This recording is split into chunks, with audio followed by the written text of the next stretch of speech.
അരുൺ രാജ് തുടരുന്നു. അരുൺ, അപ്പം നമ്മൾ പറഞ്ഞത് ആ ക്ലാസ് മുറിയിൽ നിന്ന് ഒരു ഒരു വികൃതിക്കാരനായ കുട്ടി ഒരു കമ്പെടുത്ത് മുട്ടിയ അതായത് 8ാം ക്ലാസ് വിദ്യാർത്ഥി ഷോക്കേറ്റ് മരിച്ചതിൽ KCB ഉദ്യോഗസ്ഥർ വീഴ്ചയുണ്ടെങ്കിൽ അന്വേഷിക്കുമെന്ന് വൈദ്യുതി മന്ത്രി K. കൃഷ്ണൻകുട്ടി 24 പറഞ്ഞു. അന്വേഷണത്തിന് ഡെപ്യൂട്ടി ചീഫ് എഞ്ചിനീയറെ ചുമതലപ്പെടുത്തിയെന്ന് മന്ത്രി പറയുകയാണ് അദ്ദേഹത്തിന്റെ വാക്കുകളിലേക്ക്. ഞാൻ ക്യാബിനറ്റ് കഴിഞ്ഞ് വരുമ്പോഴാണ് ഇപ്പോൾ അറിഞ്ഞത്. ഉടൻ തന്നെ അപ്പോഴത്തെ ഡെപ്യൂട്ടി CA അന്വേഷിച്ചിട്ട് റിപ്പോർട്ട് ചെയ്യാൻ വേണ്ടി ചുമതലപ്പെടുത്തിയിട്ടുണ്ട്. ആരാണ് ആരുടെ വീഴ്ച എന്നൊക്കെ പരിശോധിക്കും. വൈദ്യുതി വകുപ്പിന്റെ ഭാഗത്തു നിന്നാണെങ്കിൽ തീർച്ചയായിട്ടും അതിന് നടപടി ഉണ്ടാവും. വൈദ്യുതി വകുപ്പിന്റെ ഭാഗത്ത് അല്ലെങ്കിൽ ഉണ്ടാകുന്നതും നോക്കാം. രണ്ടും അന്വേഷിക്കണമല്ലോ. അപ്പോൾ ഇനി അന്വേഷിക്കുമെന്നാണ് പറയുന്നത്. KCBക്ക് നേരത്തെ പരാതി കൊടുത്തിരുന്നതാണ് എന്നാണ് അവിടെ പറയുന്നത്. പോലീസുകാർക്ക് ഇപ്പോൾ എത്തുന്നു. നേരത്തെ അവിടെ കുറച്ച് പോലീസുകാർ എത്തിയിരുന്നു. അവർ പക്ഷേ അവരുടെ സ്റ്റേഷൻ പരിധിയിലുള്ള കാര്യമല്ല, അവർ അതിർത്തി സ്റ്റേഷൻ അപ്പുറത്തുള്ള സ്റ്റേഷനാണ്. അവരെന്താണ് കാര്യം എന്നറിയാൻ വേണ്ടി വന്നതാണെന്നാണ് പറയുന്നത്.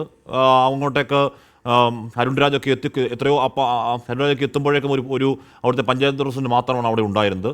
ഈ പോലീസുകാരൊക്കെ നേരത്തെ ഇതൊക്കെ അറിയേണ്ടവരാണ്, അവരങ്ങോട്ടേക്ക് എത്തേണ്ടവരാണ്. ആരും അപ്പോഴൊന്നും എത്തിയിരുന്നില്ല. ഇപ്പോഴാണ് എല്ലാവരും രാവിലെയൊക്കെ ആണല്ലോ ഉണർന്ന് പല്ല് വെച്ച് കുളിച്ചൊക്കെ വരണമല്ലോ, അതിൻ്റെ തിരക്കായിരിക്കും.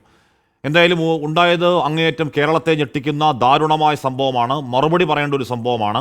ഒരു സ്കൂളിൻ്റെ മുകളിൽ ഒരു കയ്യെത്തിപ്പിടിക്കാവുന്ന ഉയരത്തിൽ, അത്യാവശ്യം പൊക്കമുള്ള ഒരാൾക്ക് കയ്യെത്തി തൊടാവുന്ന പൊക്കത്തിൽ വൈദ്യുതി, ഒരുപക്ഷെ അതിനേക്കാൾ കൂടുതൽ ഞെട്ടലുണ്ടാക്കുന്ന ദൃശ്യങ്ങൾ ഇതാണ്. ഒരു ക്ലാസ് മുറിയാണത്.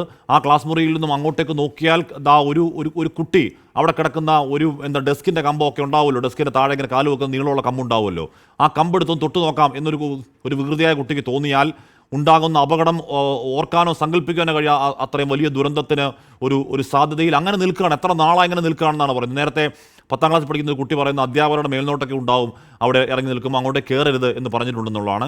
എവിടെയും ഒരു മുന്നറിയിപ്പ് ബോർഡോ എന്തെങ്കിലും ഒന്നും വെച്ചിട്ടില്ല.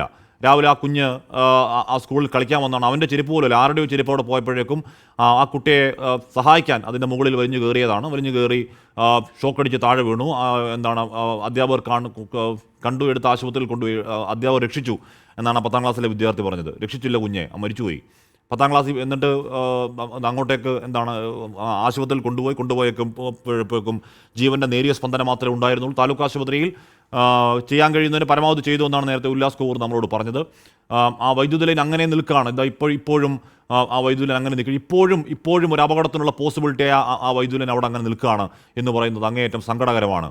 അരുൺ രാജ് ചെയ്യുന്നു. അരുൺ, നേരത്തെ ഉല്ലാസ് കോവൂർ സംസാരിക്കുമ്പോൾ പറഞ്ഞിരുന്നു ഇത് പിന്നാക്ക മേഖലയിൽ വലിയ സാമ്പത്തിക പ്രയാസമുള്ള മേഖലയിൽ നിന്നൊക്കെ വരുന്ന കുട്ടികൾ അവിടെ പഠിക്കുന്നുണ്ട് എന്ന് പറഞ്ഞു. അപ്പോൾ ഈ മിഥുൻ ആ മേഖലയിൽ നിന്ന് വരുന്നതാണെന്നാണ്. മിഥുൻ്റെ വീട് എവിടെയാണ്, അവൻ്റെ അച്ഛനും അമ്മയും എവിടെയാണ്, അതിൻ്റെ കൂടുതൽ വിവരങ്ങൾ അറിയാൻ കഴിഞ്ഞോ അരുൺ?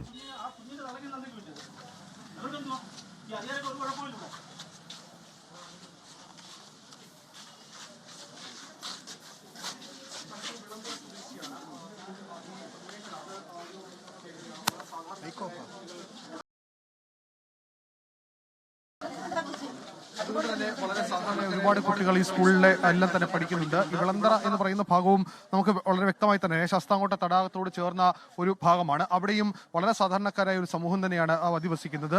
അവിടെ നിന്നാണ് ഈ വിദ്യാർത്ഥി ഈ സ്കൂളിലേക്കടക്കം പഠിക്കാൻ എത്തുന്നത് എന്നുള്ളതാണ്. നിരവധിയായി ഇപ്പോൾ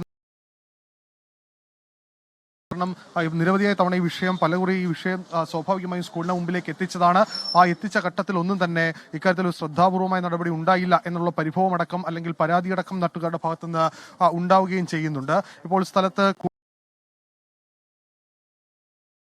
പിന്നാലെ കൂടുതൽ വിദ്യാർത്ഥി സംഘടനാ പ്രതിനിധികളടക്കമുള്ളവർ ഇവിടേക്ക് എത്തിച്ചേരുന്നുണ്ട്. വലിയ പ്രതിഷേധം സ്വാഭാവികമായും ഈ കാര്യങ്ങളിലെല്ലാം തന്നെ ഉണ്ട്. കാരണം